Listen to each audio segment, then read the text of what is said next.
আচার মানেই হচ্ছে লোভনীয় একটা জিনিস। আচার পছন্দ করে না এমন মানুষ খুঁজে পাওয়া খুব কঠিন। আসসালামু আলাইকুম, আমি কাউসার নূপুর। সবসময় চেষ্টা করি সহজভাবে পারফেক্ট রেসিপি শেয়ার করার, এবং আমার চ্যানেলে রান্নার সহজ সহজ রেসিপি আমি যেমন শেয়ার করি, তেমনি কিন্তু বাগান বিষয়ক অনেক ভিডিও শেয়ার করি। তাই এখনও যারা চ্যানেলটা ঘুরে আসেননি, প্লিজ চ্যানেলটা ঘুরে আসবেন, আর পরবর্তী রেসিপির জন্য চ্যানেলটা সাবস্ক্রাইব করবেন।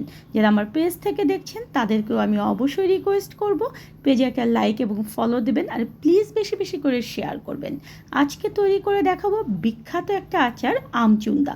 আর এর জন্য দেখুন যে আমি কাঁচা আম নিয়েছি। কাঁচা আমগুলোকে আমাদের ধুয়ে একদম ভালো মতো মুছে নিতে হবে এবং সেগুলোকে খোসা ছাড়িয়ে নিতে হবে।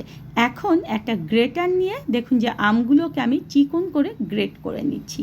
অবশ্যই কিন্তু এই কাজটা গ্রেটার দিয়ে করার চেষ্টা করবেন, তাহলে দেখবেন যে আমচুন্দাটা দেখতে খুবই সুন্দর হবে এবং খেতেও ভালো হবে।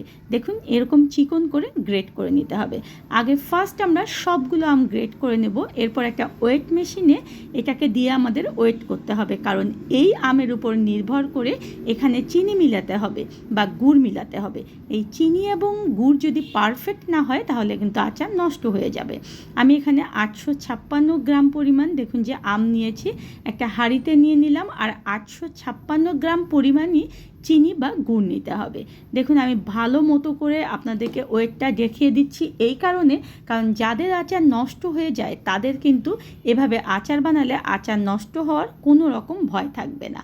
এখন আমি এখানে কিছুটা মশলা অ্যাড করবো। আমি 1 চা চামচ পরিমাণ লবণ, 1 চা চামচ পরিমাণ শুকনো মরিচের গুঁড়ো, 1 চা চামচ পরিমাণ হলুদ গুঁড়ো, 1 চা চামচ পরিমাণ কাশ্মীরি মরিচের গুঁড়ো, 1/2 চা চামচ পরিমাণ বিট লবণ এবং কয়েকটা ছোটো এলাচ দিয়েছি। কাশ্মীরি মরিচের গুঁড়া দিলে এই আচারের কালারটা অনেক সুন্দর হবে, এখানে এক্সট্রা কোনো কালার মিলাতে হবে না। এখন ভালো মতো সব কিছু মিলিয়ে নিতে হবে, নিয়ে আমাদেরকে এটা রেস্টে রাখতে হবে কমপক্ষে 2 ঘন্টার জন্য। অবশ্যই কিন্তু এই রেস্টে রাখাটা জরুরি। দেখুন কতটা পানি বের হয়েছে, এটা রেস্টে রাখলে দেখবেন যে আরও পুরোটা এখানে শিরা দিয়ে ভর্তি হয়ে যাবে। ফিরে এলাম 2 ঘন্টা পর। দেখুন আমি বলেছিলাম যে এখানে একদম পুরোটা শিরা দিয়ে ভর্তি হয়ে যাবে, দেখেছেন কতখানি শিরা হয়েছে। এখন চুলার জালটাকে আমরা জ্বালিয়ে দেব জোর আঁচে, এবং এটা ভালো মতো বলক হওয়া পর্যন্ত অপেক্ষা করব। তবে এক্ষেত্রে কিন্তু অবশ্যই মাঝে মাঝে নেড়ে চেড়ে দিতে হবে, নইলে কিন্তু নিচে লেগে যাবে। দেখুন সুন্দর মতো একটা বলক চলে এসেছে। এখন চুলার আঁচটাকে আমরা মাঝারি করে দেব, দিয়ে এটাকে আমরা নাড়াচাড়া করব ততক্ষণ পর্যন্ত যতক্ষণ না এই যে শিরার ঘনত্বটা একটা সুন্দর মতো হয়ে যায়। এবং কতটুকু ঘনত্ব হতে হবে সেটা আমি আপনাদেরকে দেখিয়ে দেব, কারণ এই শিরাটা পারফেক্ট না হলে কিন্তু আচার নষ্ট হয়ে যাবে। এতক্ষণ আমি যে আপনাদেরকে দেখাচ্ছি যে টিপসগুলো, এগুলো আপনাদের কেমন লাগে অবশ্যই জানাবেন। আর একটা কথা, আমচুন্দার কিন্তু অরিজিনাল যে রেসিপিটা, যেটাকে অথেন্টিক বলা হয়, সেখানে কিন্তু এরকম জাল করে করা হয় না। আমি যেভাবে মেখে রেখেছিলাম রেস্টে রাখার পরে সেটাকে একটা বয়ামে পুরে রোদে রেখে রেখে ঘন করা হয়। তবে এখন রোদের সমস্যা, আঙিনা, উঠোন বা ছাদের সমস্যা, সেই কারণে আমরা এভাবে জাল করি।